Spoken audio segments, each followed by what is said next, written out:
بسم الله الرحمن الرحيم. سبح لله ما في السماوات وما في الأرض وهو العزيز الحكيم. يا أيها الذين آمنوا لم تقولون ما لا تفعلون؟ كبر مقتا عند الله أن تقولوا ما لا تفعلون. إن الله يحب الذين يقاتلون في سبيله صفا كأنهم بنيان مرصوص.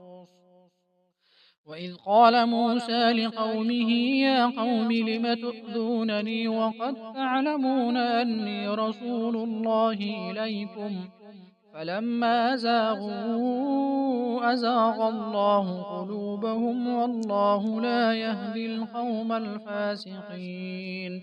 وإذ قال عيسى ابن مريم يا بني إسرائيل إني رسول الله إليكم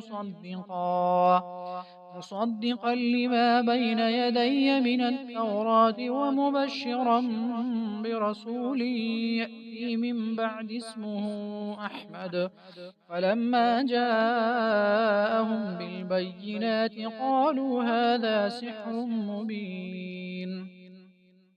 ومن أظلم ممن افترى على الله الكذب وهو يدعى إلى الإسلام والله لا يهدي القوم الظالمين. يريدون ليطفئوا نور الله بأفواههم والله متم نوره ولو كره الكافرون.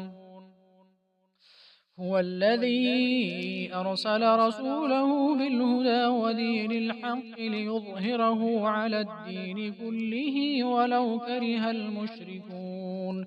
يا أيها الذين آمنوا هل أدلكم على تجارة تنجيكم من عذاب أليم تؤمنون بالله ورسوله وتجاهدون في سبيل الله بأموالكم وأنفسكم ذلكم خير لكم إن كنتم تعلمون.